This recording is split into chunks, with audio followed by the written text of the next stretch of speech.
Selamat datang di channel kajian eksklusif, tempat ceramah dan video seputar Islam.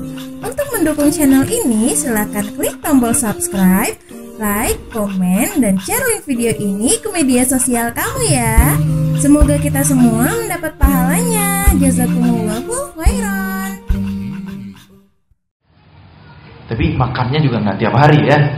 Ya kalau tiap hari nggak sehat juga. Rasulullah suka daging kambing karena kambing itu hewan yang berkah. Nabi Ismail alaihissalam ketika diperintahkan oleh Allah untuk disembelih kepada Nabi Ibrahim, diganti dengan apa? Dengan kibas, dengan kambing. Jadi kambing itu hewan yang berkah. Ghanam ya. Para nabi dan rasul kebanyakan menggembala kambing untuk belajar kepemimpinan, belajar kesabaran, termasuk Rasulullah SAW. Kemudian pernah belajar berdagang, belajar entrepreneurship dengan ikut pamannya sampai ke negeri Syam. Itu bukan kebetulan. Membangun reputasinya sampai dapat gelar Al-Amin yang paling bisa dipercaya.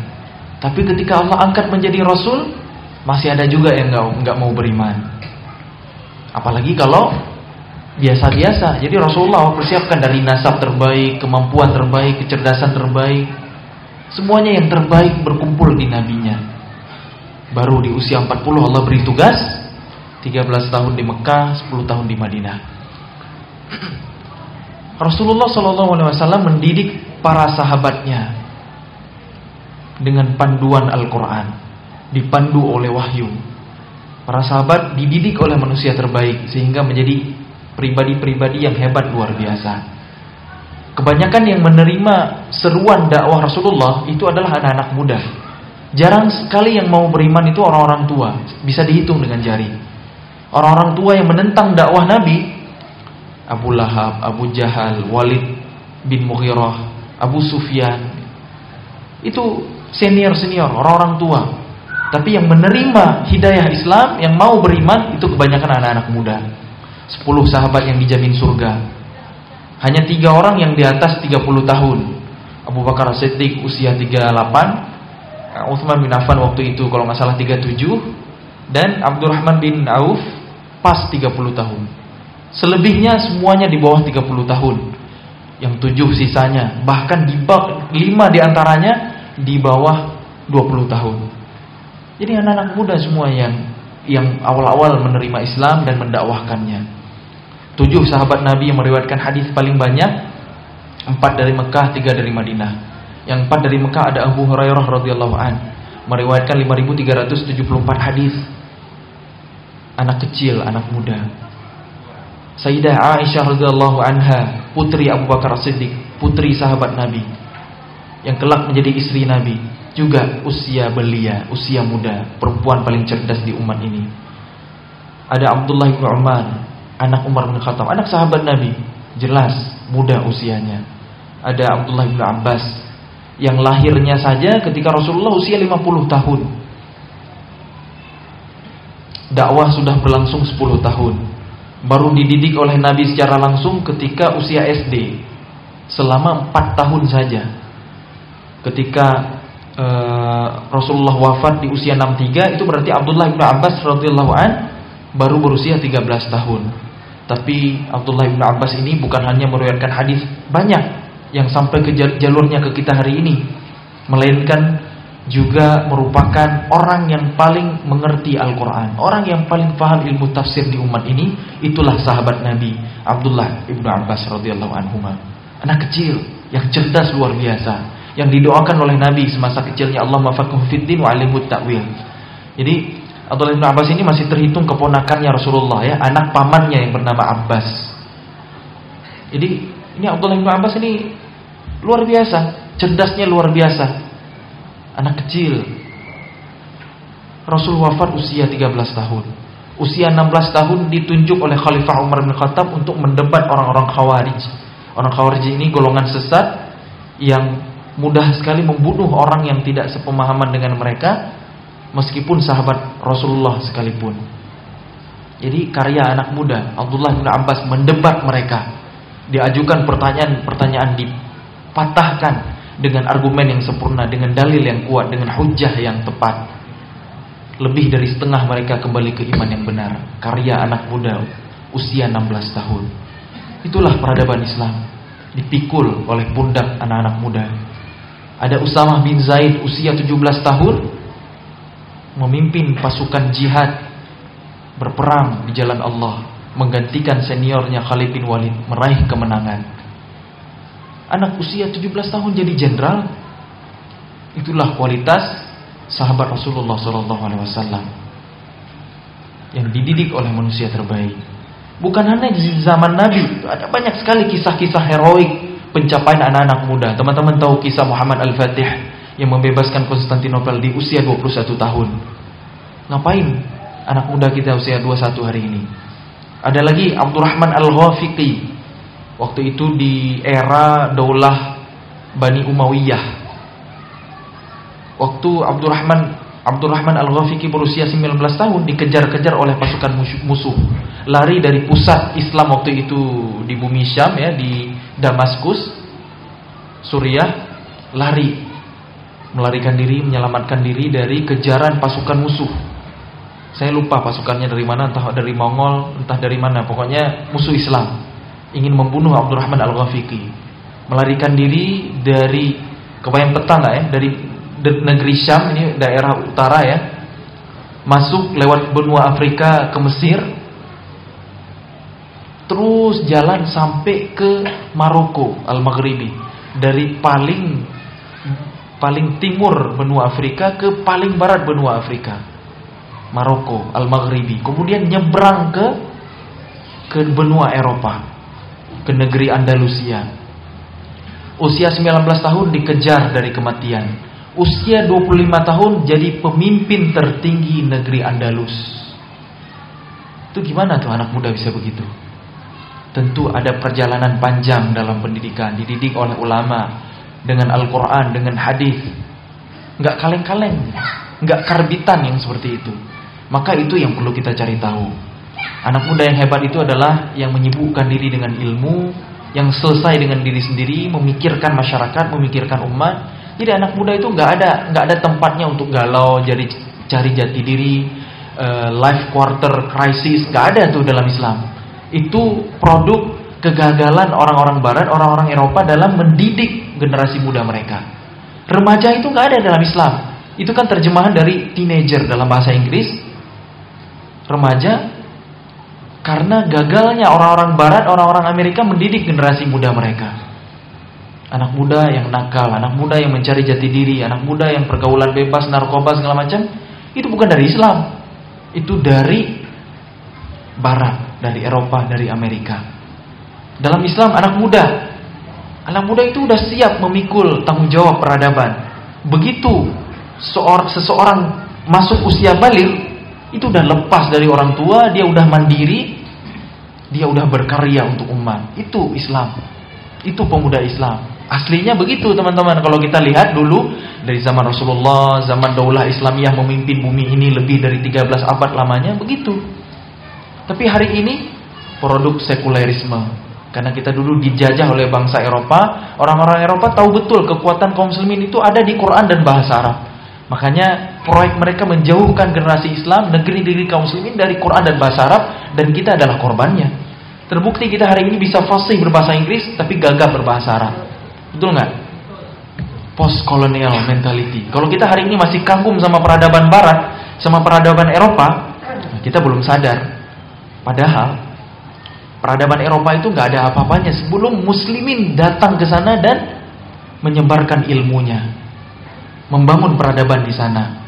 Dulu mohon maaf, sejarah sepatu hak tinggi, sepatu high heels, ini ibu-ibu jangan bangga pakai sepatu hak tinggi ya. Kalau tahu sejarahnya, nggak bakal mau pakai lagi. Dulu jalanan kota London, mohon maaf, berserakan dengan kotoran manusia. Untuk menghindarinya, dibuatlah sepatu tinggi-tinggi gitu, untuk menghindari kotoran manusia. Kenapa? Karena peradaban Eropa nggak tahu urusan, mohon maaf, buang air. Toilet itu nggak ada dalam peradaban Eropa. Mereka aja jarang mandi. Hanya Islam yang mengajarkan bersuci, taharah, mandi sunnah Jumat, mandi sunnah hari raya. Bahkan ada mandi wajib kan?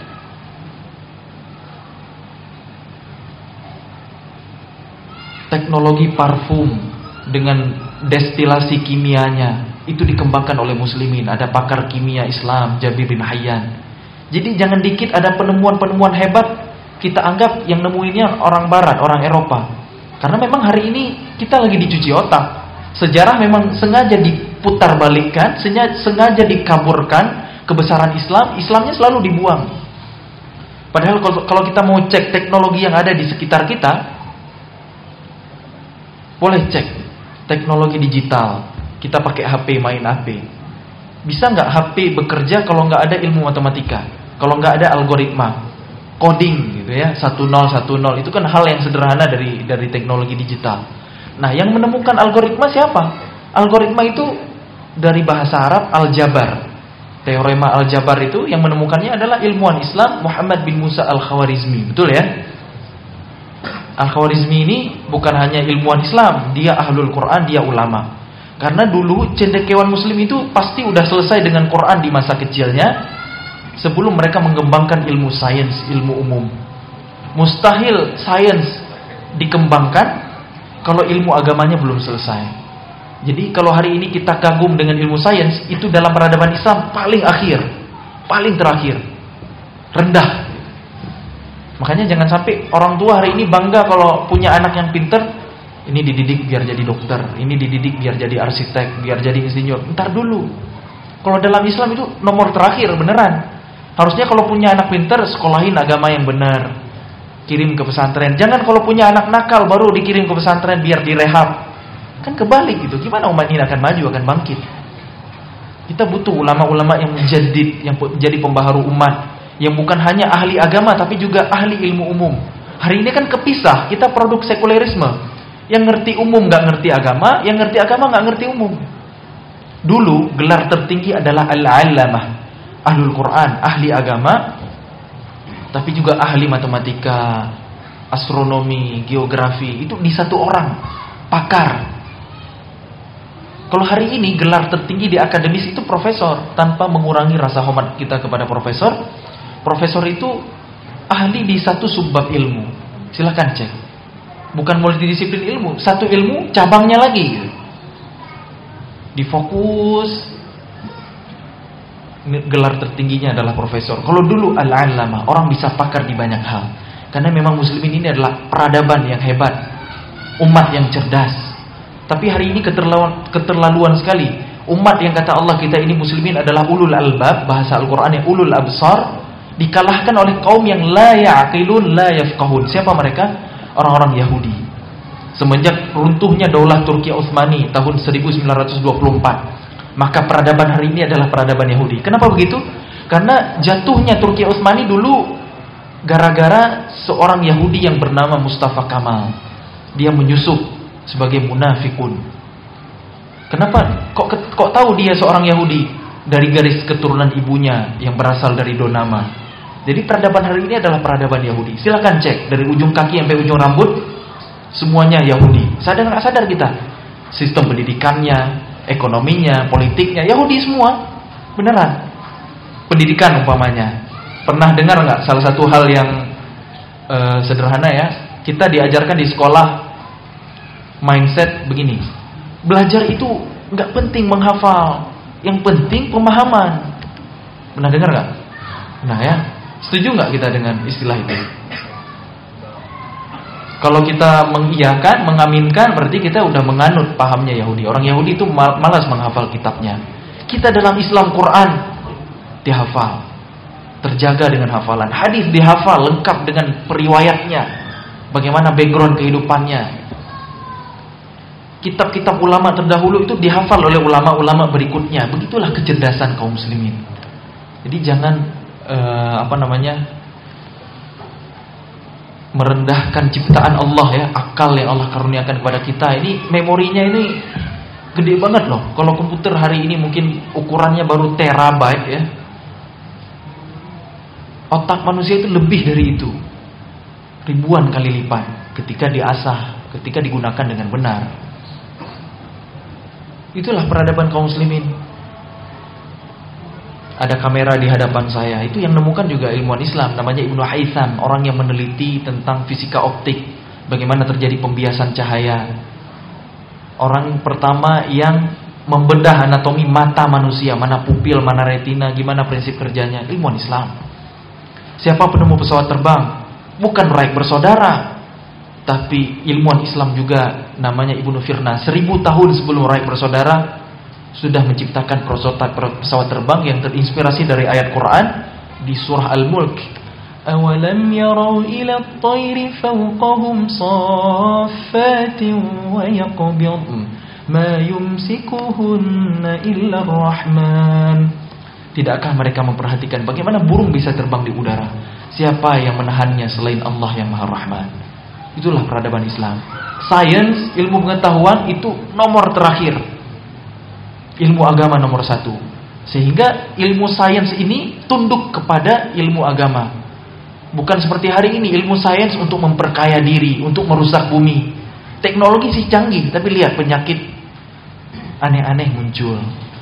Terus bumi makin rusak, bolong, diambil isi perutnya, keluar logam-logam merkuri, apalagi timbal yang menyebabkan penyakit, anak kecil lahir autis. Itu bumi hari ini ya. Air tercemar, ekosistem laut rusak, udara polusi, tumbuh-tumbuhan genetiknya pun ikut rusak. Itu ulah teknologi, ulah ilmu pengetahuan hari ini. Kenapa? Karena tidak dipegang oleh kaum muslimin. Rekayasa genetika umpamanya. Zaman dulu petani kalau menanam sepertiga untuk dimakan sendiri, sepertiga untuk dijual, sepertiga untuk ditanam ulang. Hari ini nggak bisa. Bibit harus beli terus ke produsen. Begitu panen, bibitnya diambil lagi, nggak bisa tumbuh, atau ketika tumbuh hasilnya jelek. Itu kan udah direkayasa genetikanya oleh ilmu pengetahuan, sehingga tumbuhan pun rusak, hewan rusak, manusianya juga rusak. Rumah sakit modern itu mengarahkan ibu-ibu untuk melahirkan sesar. Zaman dulu mana ada sesar? Sesar itu kan nggak normal. Manusia dijauhkan dari fitrahnya. Jadi itulah peradaban hari ini. Makanya nggak perlu terlalu kagum. Industri 5.0, 4.0 ya sekedarnya aja. Dulu muslimin lebih hebat kok ketika memimpin bumi ini, sejahtera. Hari ini teknologi canggih, tapi kesenjangan sosial, yang kaya makin kaya, yang miskin makin miskin dengan kapitalismenya. Dulu peradaban Islam ketika Umar bin Abdul Aziz memimpin di daulah Bani Umayyah, 29 bulan menjabat sebagai khalifah. Padahal ketika mewariskan tahta, ekonomi lagi terpuruk, negeri lagi kacau. Hanya dalam waktu singkat berubah semuanya, sejahtera, nggak ada mustahik zakat. Ada program khusus dari negara ya, ada kementerian khusus ya, yang khusus untuk sweeping ke rakyat-rakyatnya. Siapa yang punya hutang dilunasin sama negara. Kalau hari ini negara-negara mewajibkan pajak kepada rakyatnya. Dulu orang berhutang dibayarin negara. Siapa yang mau nikah nggak punya mahar, nggak punya uang untuk walimah, difasilitasi sama negara.